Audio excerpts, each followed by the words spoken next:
Inshallah, today we're going to talk a little bit about history because we haven't done history for a while. And I recited Surah Ibrahim, and in it we learned that the Prophet Ibrahim, of course, built the Kaaba. Today I want it to be a bit of a tangent, something that inshallah is interesting. As usual, I like these tidbits of history.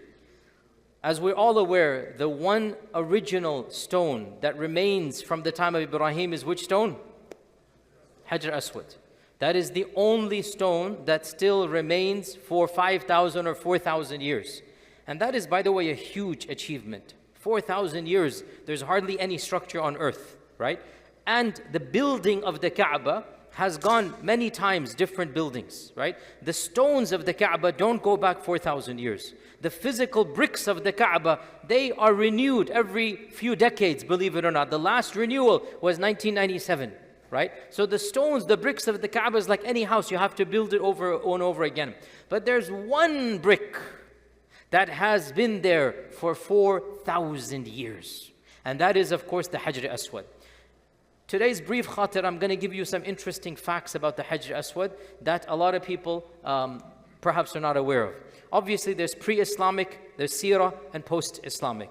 Pre-Islamic, what we know is that from our tradition, Jibreel alayhi salam brought the Hajar Aswad to Ibrahim alayhi salam. It is a stone or a rock that is coming from up above. It is not something from this earth. It is a blessing Allah gifted to Ibrahim alayhi salam. And that's why the people preserved it. That's why every time the Kaaba was rebuilt, they kept the Hajar Aswad. The other stones kept on, but the Hajar Aswad, they kept it even pre-Islam. They knew this was a special Hajar.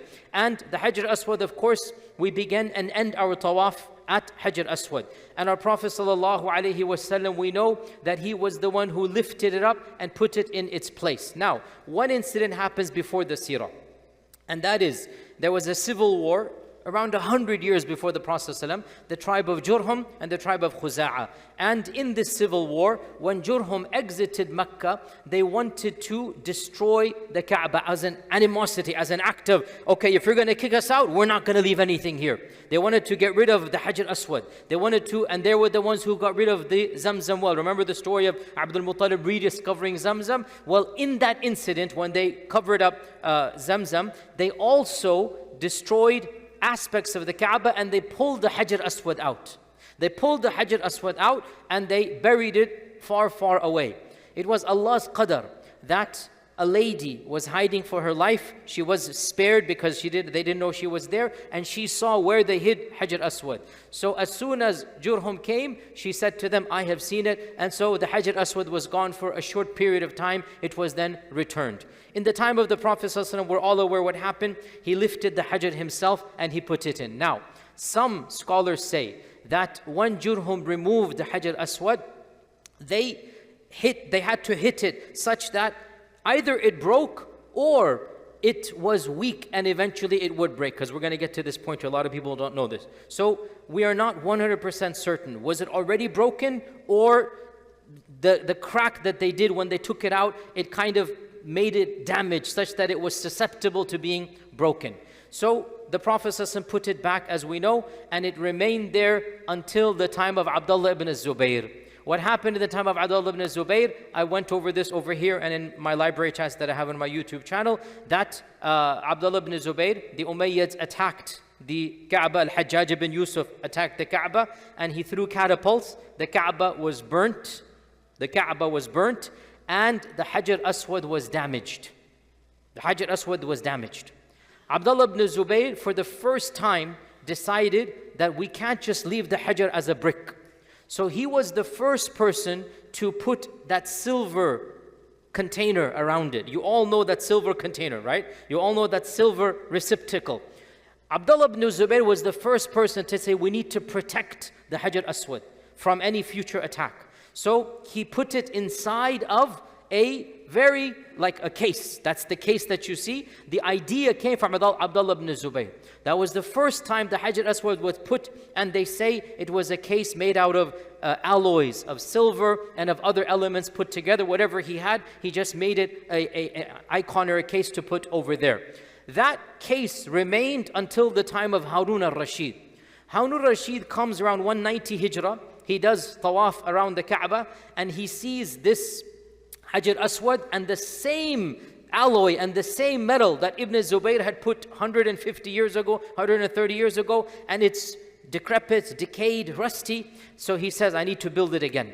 So Harun al-Rashid spent a mini fortune, and he put 100% silver and like the most expensive material, because you have to remember, Ibn Zubair, they didn't have access to what Harun al-Rashid had access to, right? Ibn Zubair is, relatively speaking, in terms of civilization, don't misunderstand me, relatively primitive. I mean, they don't have, as for Harun al-Rashid, this is Baghdad. This is the city of 1,001 nights. This is the pinnacle of the Muslim empire. So the craftsmen and the skills and the technology has gone leaps and bounds. So Harun al-Rashid is the one who makes that shape that we're familiar with, right? That beautiful shape and that alloys. This is Harun al-Rashid in 190 Hijrah. So Harun al-Rashid makes that, and he then, covers the Hajar Aswad in this regard. Then 317 Hijrah, a tragedy happens. Now, if you don't know this tragedy, I'm sorry that I have to be the one to tell this to you, but this is history. I don't change history. It is what it is. And I keep on saying, there's a statement you should memorize from me. Our religion is divine. Our history is human. Our religion is divine. Our history is human.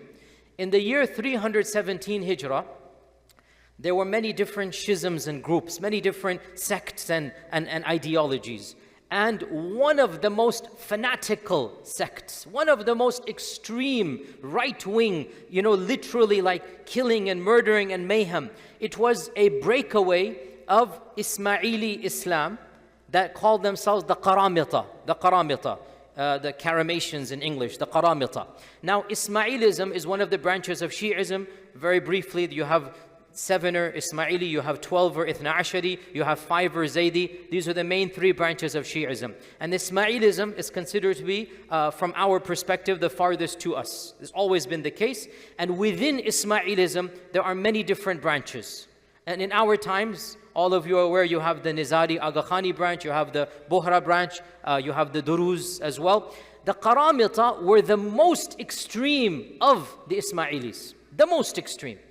And they didn't follow the Sharia, they didn't pray 5 times a day, they had really bizarre theology, and they made an empire in what is now the island of Bahrain and al-Ahsa in Saudi Arabia. Al-Ahsa, there's a region there. They made an entire empire over there, right? So they had their mini dynasty, separate from the Abbasids, separate from even the Fatimids. The Fatimids of Egypt were Ismaili, right? The Karamita said to the Ismaili Fatimid Caliphate, you are outside Islam, you are kafir. They didn't acknowledge the Fatimid Khalifa. They were that much breakaway. And they started fighting the Abbasids. And the Abbasids were weak. This is now, 317 Hijrah. The Abbasids are a complete disaster at this stage. So the Karamita take over much of the Abbasid Empire. They surround Kufa. They were about to take over Kufa. They attempted to attack Baghdad, and they succeeded in attacking Mecca. In the year 317, they launched a surprise attack on Mecca itself. And during Hajj, this is one of the saddest times of our Islamic history, early Islamic history. During Hajj, they killed 20,000 Hujjaj. They massacred the Hajj of that year, killed them. It is said blood was flowing in the Haram. Astaghfirullah, they filled the bi'r of Zamzam with dead bodies. You could not drink Zamzam for months after this. They filled the well of Zamzam with dead bodies.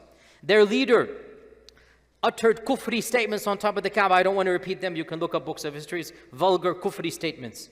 And he commanded the Hajar Aswad be taken out. They attempted to remove it, but Harun al-Rashid had placed it so solidly, they could not remove the metal. They couldn't remove the silver. So they began hitting the Hajar Aswad with an axe. And they caused the Hajar to crumble. And they then took the Hajar in a bag, crumbled now, pebbles. And they went to their land far away, Qatif, Ahsa, in that region. And they built, I'm sorry to tell you this, this is history. They built another Kaaba over there. And they put the Hajar over there. And they demanded the people do Tawaf of that Kaaba. And the people refused, their own people in that region. So they fought their own people and killed another few thousand of their own people. For 22 years, there was no Hajar Aswad in Mecca. For 22 years, the Hajar Aswad was in Qatif. And by the way, to this day, that region, and some say that actual structure they built, it is still present to this day. Some say, I have people that have gone there, acquaintances of mine, they have said they have seen it, wallahu a'lam. But for sure, the region is still there, the land is still there. And for 22 years, the Abbasid Khalifa attempted to get it back, but their empire was too strong. They fought them back. The Abbasid Khalifa said, give me a price and I'll get it back. They refused. 50,000, 100,000 gold coins, like, $10 million. They refused. They did not want to give it. Until it is said the Fatimids interceded. Because the Fatimids were, they had animosity between the Karamita, but at least they were one strand. So the Fatimids interceded through some treaty, because what was happening was the Fatimids were getting the blame that this is your group. And the Fatimids was like, no, this is not our group, this is the Karamita. It's not nothing to do with us. But because they were Ismaili, so the Fatimids were getting the blame that you guys are doing this. So the Fatimids felt the PR pressure, right? So the Fatimids intervened, they got involved with the Karamita, and they made some type of treaty. The details are a bit vague, but the Karamita then, it is said that, in the main mosque of Kufa, a bag was thrown in and said, this is the Hajar Aswad. And so the pebbles were there. And so it was then brought back to the Haram in Mecca. And this is when, now again, this is a fact you should all be aware of. So now the Hajar Aswad has been made into pebbles. It is no longer a stone, a brick. It has been into pebbles. They say there were 15, 20 such pebbles. So what the ruler of Mecca did, his name is known, what the ruler of Mecca did is that he made an ingot, he made like an alloy of tar and of metal and of other substances, and he placed pebbles into that ingot, into that mass, and then he put the silver around that. So the actual Hajar Aswad is not the black ingot, the black stone that you see inside the silver. The actual Hajar Aswad are small pebbles inside of that black structure. And if you look at any picture, and if Allah blesses you to ever kiss the Hajar Aswad, make sure you take a look inside, and you will see small pebbles, each one of which is like this big. That is Hajar Aswad. The bulk of the structure, sorry to tell you this, it's not the Hajar. Now, by the way, all of it, if you just kiss it or what, you've done your job. Let's not make the religion more complicated. You don't have to aim your lips straight for that small little pebble. Don't worry about it, right? Allah is Ghafoor and Rahim. It's not our fault. What can we do? It happened, it happened. But technically speaking, you should be aware that that big black mass that you see, 95% of it is just alloys. And that alloy is updated every 100, 200 years. I think the last one was done, if I'm not mistaken, King Abdulaziz's time, like around 70, 80 years ago. They updated that because it's a human product. It's not divine, it's a human product. So it corrupts it, whatnot. And so that alloy, which is a mixture of tar and other metals to put it in, the Hajar Aswad is put in, and apparently the 6 or 7 of those stones have gone inside. So you don't see them.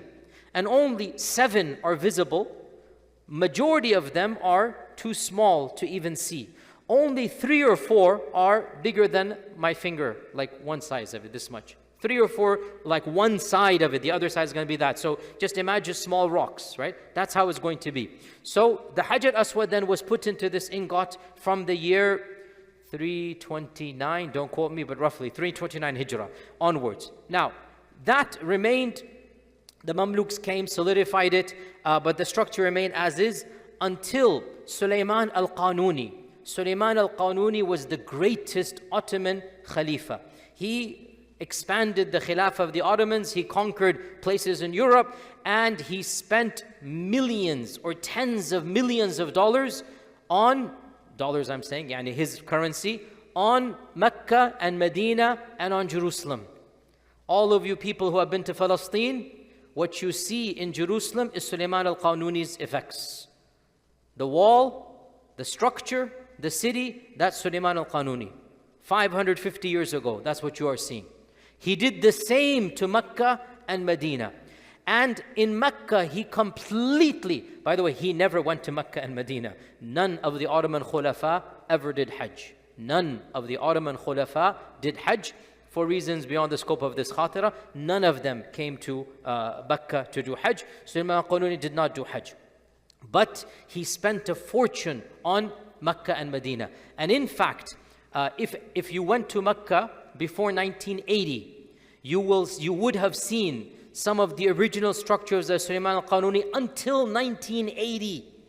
He was the one who made some, plaques around the Kaaba to walk and do Tawaf. He made some of the structures, some of the doors. He also built the mihrabs. You would have seen some of the original structures before. Then 1980, they did their expansion and whatnot. So then you will find them in the Museum of Mecca, you will find. But 550 years ago, now, because he spent such a fortune, he did not go to Mecca, but he wanted to see the Hajar al-Aswad. So what did he do? They brought the Hajar al-Aswad to him. But not all of it. 5 pieces. They bought 5 pieces from this ingot, because he redid it again. He got rid of the tar and the metal, and then he redid it all over again. And when he redid it all over again, he's Sulaiman al-Qanuni, so he just took 5, put it in his pocket, metaphorically. Obviously, he didn't put it in his pocket, he's in Istanbul. But it was brought to him in Turkey, in Istanbul. And Sulaiman al-Qanuni, his main architect, some of you should know this. Who was his main architect? Sinan. Sinan, the person who built like half of Istanbul is Sinan, right? Everywhere you go, you find Sinan, Sinan, Sinan, right? Sinan decided, the wazir of that time, Mehmed Pasha, the wazir of that time, Mehmed Pasha, decided that he will build a special masjid to house the 5 stones from the Hajar al-Aswad. So he built a masjid called Masjid Sulaiman Pasha in Istanbul, standing to this day by Sinan. So Sulaiman Pasha financed his masjid. He was the vizier. And so being the vizier, however he got the stones, he got the stones. He got these 5 stones. Sinan built a special, beautiful masjid for the vizier, and at key places in the masjid, he put the Hajar al-Aswad, or these 5 pebbles of the Hajar al-Aswad. So when you walk into the masjid, one of them is there. When you're praying in the mihrab, one of them is there. When the khatib walks into the mihrab, the mimbar, one of them is there, right? So to this day, 5 stones of the Hajar al-Aswad are in Istanbul. And a lot of tourists go, and they don't even know of this masjid, right? So I went there. You didn't go, it's not my fault. I went there. Well, can't take 100 people there. I went there, alhamdulillah. You just go there. It says Mehmed Pasha's masjid, and it's walking distance from Hagia Sophia. You just go there, and you can see for yourself the Hajar al-Aswad, and these are extremely small. Just little pebbles, you'll find it over there. And you cannot touch them because they're very high up. And you just find it. You can see the architecture is pointing to that structure. So this what took place around 950 Hijr, yani 500 years ago. And that is still over there. Then from that time onwards, nothing much has changed. As we said, only the ingot has sometimes been updated. But by and large, the Hajar al-Aswad has remained as it is. And this is the overall story. Final theological point. As Umar ibn Khattab radiallahu anhu said, when he kissed the Hajar al-Aswad, he said, I know you are not something that can help or harm me. We don't worship the Hajar al-Aswad. In the end of the day, Allah Azza wa Jal, He blessed us to have that one icon there. But in the end of the day, as Umar al-Khattab said, you are a Hajar, you are a rock. You don't harm me, you don't benefit me. I only am kissing you because the Prophet kissed you. So we have to be within our realm of Islamic Aqidah that yes, we do believe it is a special rock that Allah gifted to Ibrahim alayhi salam. It is also a historic rock. But in the end of the day, Allah is the one who blesses. And we just follow the sunnah of the Prophet sallallahu alaihi wasallam. So this is a short history of Hajar Aswad. Inshallah, next time you kiss the Hajar Aswad, make dua for all of us. And when you go to Istanbul, visit which masjid? Mehmed Pasha. La, Mehmed Pasha. Because it's the Vizier's masjid. The Vizier had built his own masjid. Not Sulaiman is the Qanuni. Sulaiman Qanuni is the Khalifa. The Vizier built the masjid, inshallah. And with that, inshallah, we'll continue other time. Jazakallah khair. Assalamu alaikum wa rahmatullah.